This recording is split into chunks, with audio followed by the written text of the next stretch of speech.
Quand l'heure des conseils de classe approche, vient avec elle cette charge mentale et ce temps précieux que nous passons tous à rédiger, les appréciations du bulletin. Alors avouons-le, qui n'a jamais eu l'impression de perdre son temps à rédiger des lignes qui se ressemblent ou de livrer un jugement plutôt qu'un véritable levier d'action? Qui ne s'est pas demandé comment rendre ce moment plus efficace, plus juste et surtout plus utile pour les élèves? Notre entretien à plusieurs voix aujourd'hui va nous permettre de transformer l'appréciation du bulletin d'une simple formalité administrative en un outil puissant d'accompagnement et de progression pour nos élèves. Pour y parvenir, j'ai la joie d'accueillir Alexandra, Charlotte, Ségolène et Nathalie. Alors commençons par le nerf de la guerre, le temps et l'organisation. La course de la dernière minute nous pousse parfois à bâcler ou à écrire des appréciations impersonnelles. Pourtant, on peut structurer la collecte des informations tout au long du trimestre. Ségolène, toi, tu as rodé une organisation qui pourrait bien servir à certains d'entre nous pour ne pas se retrouver dépourvus de matériel pour bâtir les appréciations. Oui, alors la première étape, c'est de saisir ses notes au fur et à mesure, ne pas attendre la fin du trimestre pour, rentrer toutes les notes parce que ça peut être assez long. Et puis, moi dans mon agenda, en fait, je note la date du conseil de classe pour chacune de mes classes, hein, donc entre, on va dire, 8 et 12 classes selon les années. Mais je note aussi, 48 heures avant la date de la fin de saisie des appréciations. Comme ça me permet d'échelonner, d'étaler, la saisie et de répartir un peu le travail. C'est très important pour moi parce que c'est vrai que quand tu as, vraiment beaucoup d'appréciations, sinon tu te retrouves à faire des appréciations du genre «bon travail», qui, ne servent absolument à rien. Tu as un autre conseil, Ségolène, qui est celui de multiplier les évaluations. Ouais, c'est vrai que pour moi l'évaluation en fait ça doit être un outil pour que l'élève ait envie de progresser. Donc si tu comptabilises toutes les évaluations que fait l'élève, et ben, tu prends pas en compte cette évolution, et ses progrès. Donc moi en fait je réitère beaucoup d'évaluations sur la même compétence et je ne garde que le meilleur niveau atteint par l'élève en fin de trimestre. Donc par exemple, je sais pas, construire un schéma, parfois j'ai des élèves au début, ils mettent pas de légende, ils utilisent pas de règles, donc ils sont à un niveau débutant ou apprenti. Par contre, au fur et à mesure des schémas qu'on construit, ça devient des automatismes et à la fin, ils sont capables de faire un schéma correctement légendé. Donc, ils ont atteint un niveau confirmé et c'est ça que j'ai envie de valoriser sur le bulletin. Comment fais-tu concrètement pour construire cette série dont tu ne vas garder que le meilleur? C'est beaucoup de boulot, non? Alors pour, faire mes évaluations, enfin ma programmation annuelle, je choisis quelques compétences que je vais évaluer dans chaque trimestre, parce que si je fais tout, je vais pas y arriver et moi, je mets le focus évaluatif sur celles-là. Je travaille aussi les autres, mais je n'évalue que, on va dire, entre 6 et 10 compétences par trimestre et donc ça me permet de le retravailler plusieurs fois dans chacune des activités. Et en fait, c'est simple, hein, moi sur mon petit fichier, je note à chaque évaluation le niveau de l'élève et à la fin du trimestre, je garde uniquement le meilleur niveau atteint.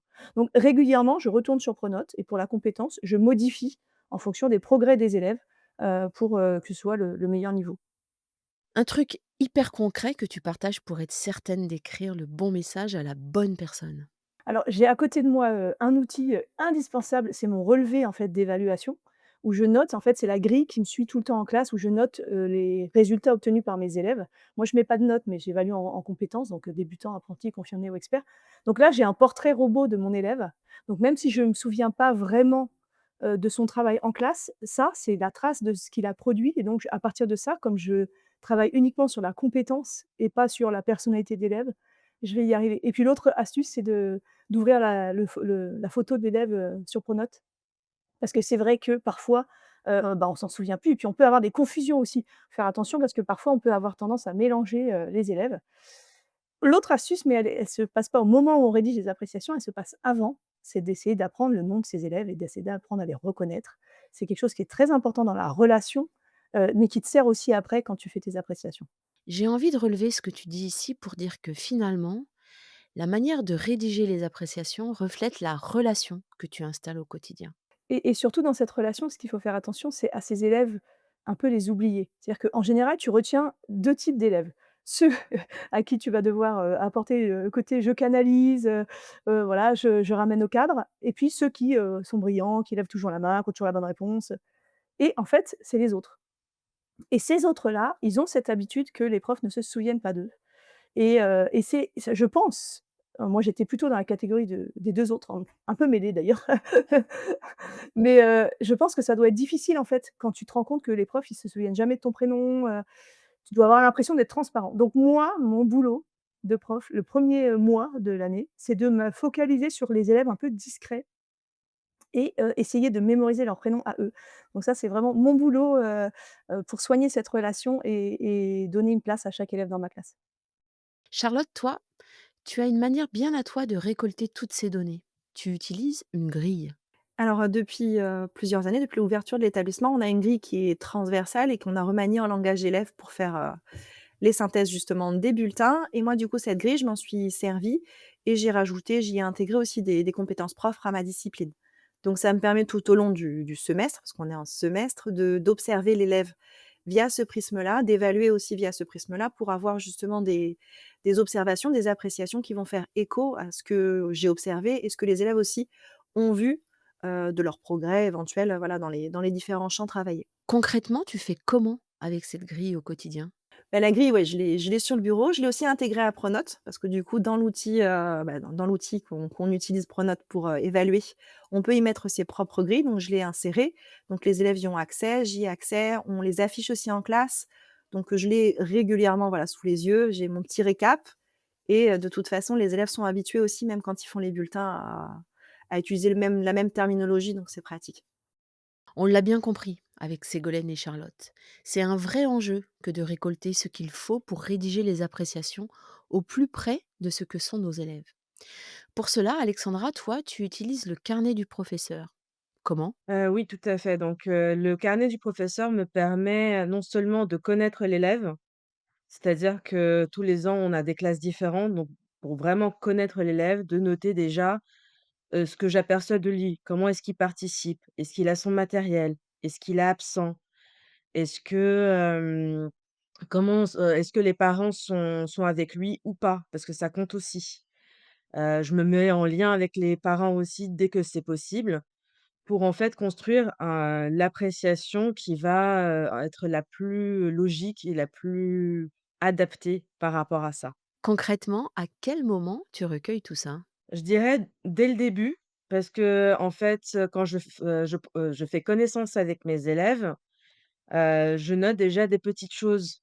Comment est-ce qu'il a son matériel? Est-ce qu'il participe? Est-ce qu'il est timide à l'oral? Est-ce qu'il est plus à l'aise à l'écrit ou l'inverse?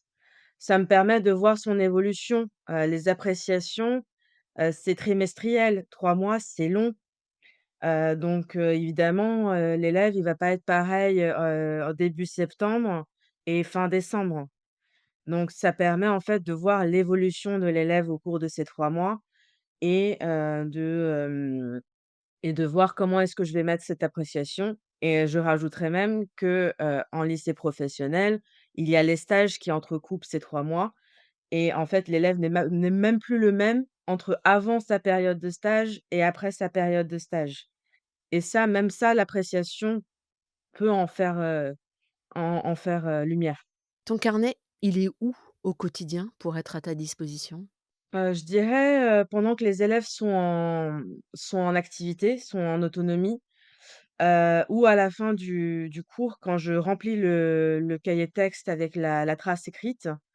Comme je suis en langue, je fais souvent participer mes élèves et donc je note l'appréciation, enfin l'appréciation, pardon, la participation. Hem Et donc du coup, je peux me dire: «Voilà, tel élève a participé aujourd'hui, il a fait un effort alors que d'habitude il le fait pas, donc je vais essayer heu, de le enfin, de l'amener à continuer sa participation». Pareil pour le matériel, comme malheureusement ils le prennent pas souvent, j'essaie de les amener à le prendre et donc à le tenir à jour, à ce que ce soit, organisé et cetera et tout ça, ça fait partie en fait de la note de participation, donc d'implication et finalement cette implication, ils vont la retrouver dans l'appréciation. L'organisation est essentielle pour l'efficacité, mais la clé de l'impact de ces appréciations réside dans la posture et les principes de base de la rédaction. Alors, comment s'assurer que notre ton est constructif et équitable? Voyons quels sont les principes pour construire une véritable relation de confiance et d'accompagnement avec l'élève. Ségolène, pour penser tes appréciations, pour les rédiger, tu as une série de principes qui te guident? Tu nous les partagerais? Ouais, alors le premier principe, c'est, d'avoir une posture professionnelle et de ne pas juger la personne, de l'élève, mais bien son travail scolaire, ses compétences. Donc je mets jamais d'appréciation, subjective sur le bulletin. Je ne juge pas la personnalité de l'élève. Je parle vraiment en termes de compétences, par exemple, plutôt que de mettre élève timide, je mettrais, voilà, développer les compétences orales, parce que j'ai pas envie de les étiqueter, derrière un adjectif. Et l'autre principe, ce serait peut-être de toujours essayer de trouver du positif. En fait, dans chaque enfant, on peut trouver quelque chose qu'il sait faire, ou un progrès, et c'est important de ne pas oublier de mettre du positif dans une appréciation. Pour certains, c'est peut-être un peu plus difficile, mais c'est vraiment un exercice qui est intéressant aussi pour notre regard d'enseignant, de voir les bonnes choses aussi dans chacun. Donc je mets toujours, quelque chose de positif et un conseil pour progresser.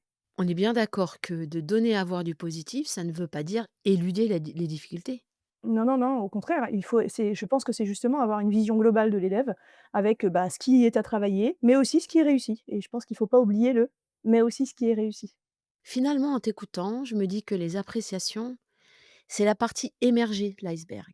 La partie immergée étant le quotidien, la pédagogie, le lien de confiance qu'on construit avec nos élèves. Alexandra, toi, ça se décline comment? Oui, pour moi, en fait, le lien de confiance et c'est primordial. Faut pas que l'appréciation qu'on met soit une surprise, ni pour l'élève, ni pour les parents. Il faut que ça ait du sens par rapport à tout ce qu'on s'est dit en classe et par rapport à ce qui a été communiqué aux parents. Et on nous le dit, on le remarque. Parfois, les parents, disent: «Ah bah, voilà, j'ai vu ça, sur le bulletin, je suis étonné, j'étais pas au courant». Si, par exemple, c'est une appréciation négative, par ça, j'entends très absentéiste ou voilà, ne participe pas du tout et les parents sont souvent étonnés: «Pourquoi vous nous avez pas appelés? Vous nous avez pas tenus au courant?»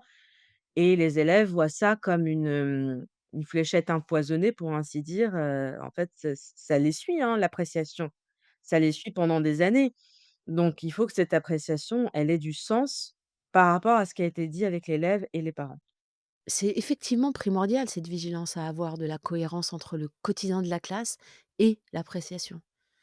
Une appréciation qu'on écrit. Et écrire, communiquer, c'est travailler son ton, ses formulations, pour tenter de faire passer le message au plus juste. Ségolène, pour cela, tu t'attaches à personnaliser tes appréciations. C'est de commencer l'appréciation par leur prénom et de pas, faire des copier-coller, des appréciations toutes faites. Je sais, on a parfois beaucoup d'élèves, moi-même, j'ai des 1 heure et demie par semaine, dans certains niveaux de classe, donc j'ai beaucoup de classes, et je commence chaque appréciation par le prénom de l'élève, et je pense que c'est important de pas faire quelque chose d'impersonnel et de vraiment, s'adresser à son élève, avec ses particularités. Alexandra, toi, sur ce sujet du ton à adopter, tu nous partagerais ta pratique, notamment sur le fait de donner des objectifs à atteindre à tes élèves. Pour moi, l'appréciation, ça doit donner un objectif à atteindre, l'état des lieux, mais aussi l'objectif à atteindre. Que ce soit la participation, l'implication en classe, l'écriture, faire un effort d'écriture, par exemple, la graphologie, l'attention en classe. Donc c'est vraiment en fait, il doit y avoir pour moi, il doit y avoir 3 choses dans l'appréciation. C'est un état des lieux, qu'est-ce qui est encore à peaufiner et l'objectif suivant. C'est-à-dire que, si je prends l'exemple des langues, il m'arrive, si je prends voilà, un élève qui est bilingue, bah, à l'oral, on va me dire: «Bah, il a pas d'objectif à atteindre, il est bilingue». Mais il y a d'autres objectifs à atteindre, par exemple une meilleure formulation en écrit à l'écrit ou ne pas se mettre en retrait parce qu'il sait mieux que les autres et donc du coup, il s'ennuie. Donc voilà, de toujours avoir une espèce de challenge à donner à nos élèves. Charlotte, tu proposes une méthodologie pour écrire ces appréciations. Tu nous racontes? Alors, bah, quand je fais, les appréciations des élèves, en général, j'essaie de faire un petit commentaire global sur, le niveau, enfin sur le ce qu'ils ont atteint tout au long de ce semestre et quand j'écris les bulletins, on a fait le choix, là, donc là, pour le coup, c'est un choix d'équipe, puisque le décortiquage des bulletins se fait ensuite en équipe avec le professeur principal. Les élèves, on a choisi que ça soit vers eux que soient destinées nos appréciations. C'est-à-dire qu'on va employer un vocabulaire où on s'adresse à l'élève. Parce que, un bulletin, c'est toujours un document, voilà, qui a plusieurs visées, donc il fallait quand même se positionner à un moment donné et dans notre axe de travail, de projet d'établissement, ce document, à première destination, c'est l'élève qui va l'ouvrir, qui va le décortiquer pour lui-même en faire son propre bilan. Donc c'est important que ça soit à cette visée-là. Quand on parle de langage, on peut, ici, aborder le sujet des stéréotypes. Et c'est l'objet de ton conseil, Nathalie, ou tout au moins ton point de vigilance. Alors ce qui m'a mis en mouvement, dans un premier temps, c'est que je fais partie d'un groupe de travail, de professeurs, de mathématiques sur, l'égalité, filles-garçons. Donc on a remarqué que de nombreux professeurs, faisaient, souvent des différences entre les remarques, chez les garçons et chez les filles, dans les bulletins, en disant souvent que les filles, sont sérieuses, voilà. Et les garçons, on va mettre: «Il est excellent», voilà, alors que les filles, on va mettre: «Elles sont sérieuses». En fait, c'était tout un travail autour des remarques, et aussi on avait travaillé sur les manuels scolaires avec, les stéréotypes et cetera. Et en fait, donc on a étudié, dans ce groupe, donc des remarques de bulletins, et on a bien vu, la différence entre, les filles et les garçons sur ces remarques. Et du coup, ça véhicule encore, des stéréotypes. Et donc maintenant, quand je remplis, les remarques de mes bulletins, je fais, très attention à cela, et j'essaie de trouver des remarques équivalentes en disant plus: «La fille est sérieuse», et du coup, je cible vraiment les compétences en lien avec les maths dans les bulletins. Mais parfois on n'y prête vraiment pas, C'est le propre des stéréotypes de ne pas le faire volontairement. c'est ça. Et on dit souvent: «La fille est sérieuse», on le dit, même au pendant, les conseils de classe. Ça revient très souvent, au conseil de classe. Donc c'est pour ça que je fais vraiment attention, à mes remarques. Le dernier enjeu, et non des moindres, c'est comment faire en sorte que l'appréciation soit un moteur de progression pour l'élève. Le bulletin atterrit dans les familles, mais l'élève doit être le premier destinataire et surtout lui permettre de progresser, d'envisager l'après-bulletin. Alexandra, tu considères l'appréciation comme un véritable outil. Tu nous dis comment? C'est vrai que ça demande du temps, mais je n'hésite pas à montrer, ce que je vais mettre dans le bulletin aux élèves. C'est-à-dire que je leur dis très exactement, même si normalement, en fait, on ne devrait pas le faire, mais ça montre que je ne triche pas, en fait, quelque part, que je vais pas changer l'appréciation à la dernière minute.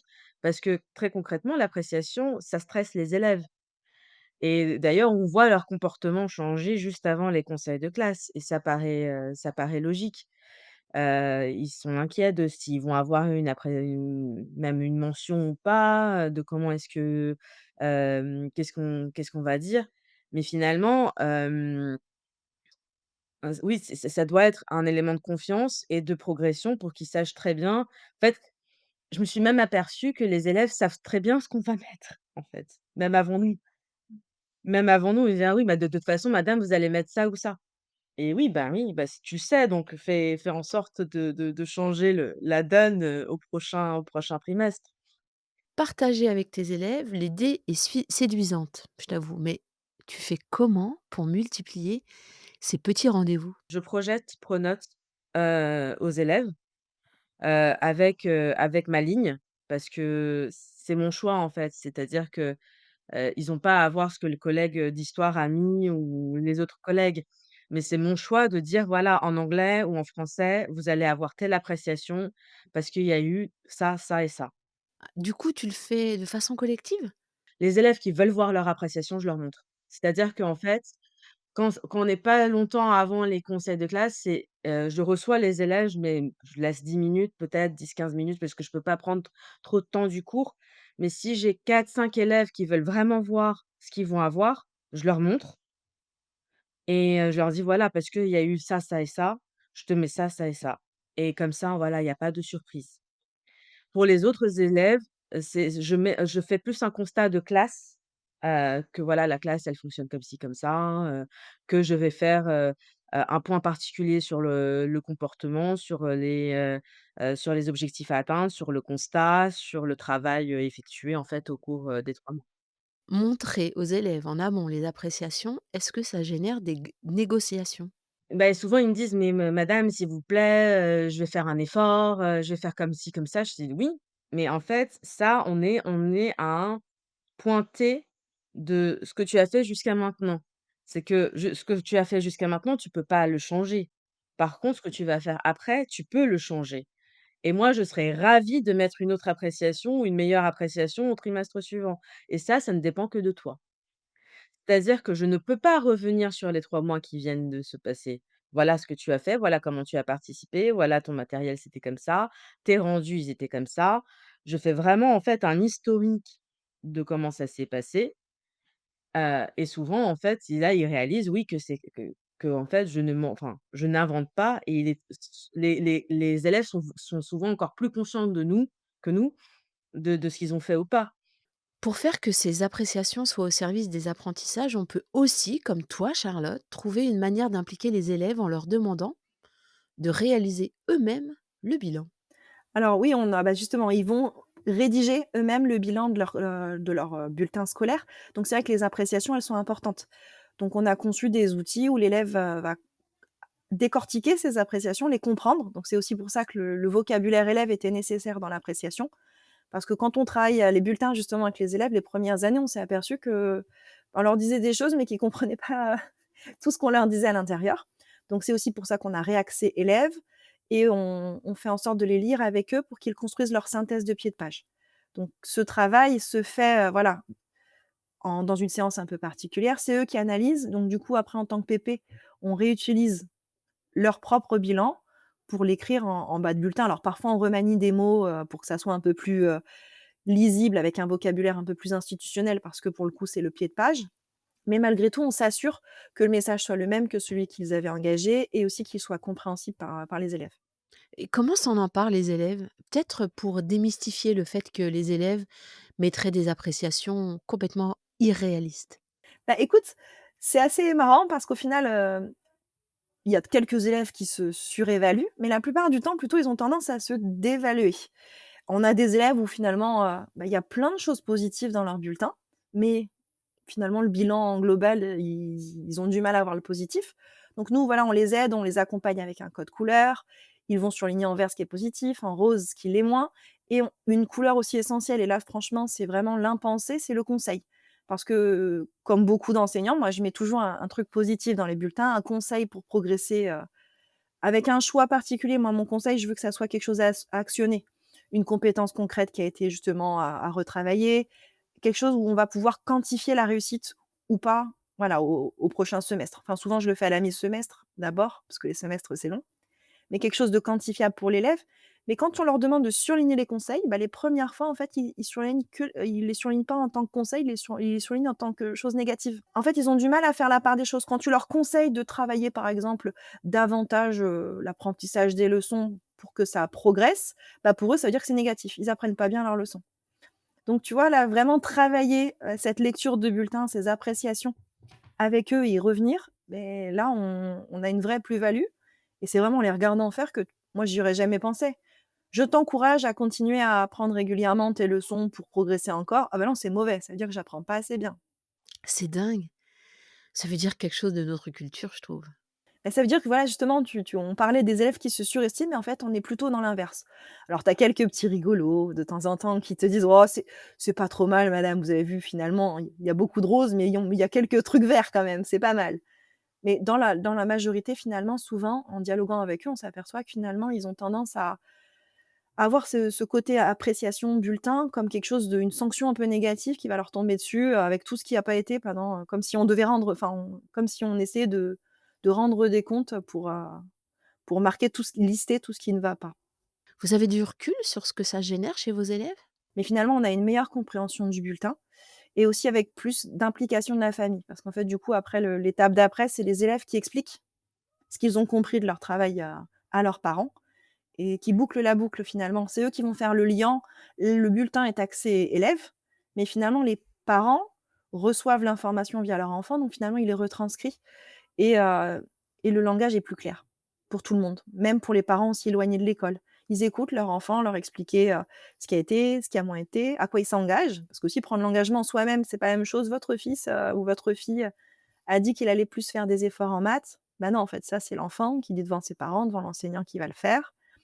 On se met d'accord sur, voilà, les modalités de vérification et cetera. Donc il y a un vrai engagement et donc on a plus d'implication dans ces bulletins finalement. Apprentissage, évaluation, finalement, les appréciations ne sont que le reflet de cette mécanique. Ségolène, tu envisages ces évaluations et les appréciations qui en découlent comme un continuum. Oui et en plus, chaque élève devrait être capable de rédiger l'appréciation que je vais faire avant, puisqu'en fait, comme ils ont un suivi de leur travail avec un j'ai un passeport de compétences qui regroupe toutes les compétences évaluées, avec les 4 niveaux de maîtrise. Donc les élèves, ils savent où est-ce qu'ils en sont pour chacune d'elles et en fait, normalement, ils sont pas du tout surpris par mon évaluation, par mon appréciation, pardon. Nathalie, on va sortir un tout petit peu de l'appréciation du bulletin pour aller vers les retours que tu fais à tes élèves sur leur copie. Deux manières qui, je trouve, installent une manière de communiquer au service de la progression. Donc j'ai 2 manières de faire. Donc j'ai quand je corrige, en fait, à la place de mettre des appréciations très longues, voilà, que les élèves vont pas lire, forcément. Ils lisent pas forcément tous, la correction réalisée par le prof. Donc j'ai transformé, on va dire, des, appréciations en code de correction avec des petites balises, avec des hashtags en fonction des erreurs ou des blocages des élèves. Donc eux, les élèves, ils ont aussi accès à tous ces codes et donc ils savent, à quoi correspond ce code et donc par exemple, erreur de calcul, compréhension de la consigne et suite à cela, ils ont aussi des activités de remédiation en fonction des retours, des feedbacks grâce à ces codes. Donc après, il y a souvent, j'ai essayé de recenser en fait les erreurs qui revenaient souvent en maths. Il y a pas que des erreurs en maths, il y a souvent des erreurs dans la compréhension de la consigne. Donc j'ai essayé de travailler sur ces, appréciations via des codes et puis de mettre en lien des activités, de remédiation. Concrètement, ça veut dire que tu as déterminé une typologie des erreurs et chaque type a un code qui renvoie vers une banque d'exercices. C'est ça, c'est sur, Geniali. En fait, ils ont les balises, d'erreurs et puis ils cliquent dessus et puis hop, ça renvoie directement à des exercices, de remédiation. Tu as une deuxième pratique concernant l'appréciation finale d'une copie. En fait, ce que je fais donc j'ai une grille critérée, donc avec des compétences et je leur demande aux élèves, s'ils veulent une correction orale ou une correction écrite. C'est au choix parce qu'il y a des élèves qui j'ai remarqué, il y en a qui préfèrent, une correction orale ou certains vont aimer, préférer, lire la remarque générale. Mais du coup, l'appréciation orale, je la fais, via un petit enregistrement, grâce à un QR code. Donc les élèves, ils peuvent accéder, directement, à cette correction orale. De plus, on peut aussi rajouter, des activités de remédiation, des vidéos dans cette appréciation, finale et aussi, maintenant il y a une nouveauté, c'est qu'ils peuvent voir leur progrès au gré des évaluations.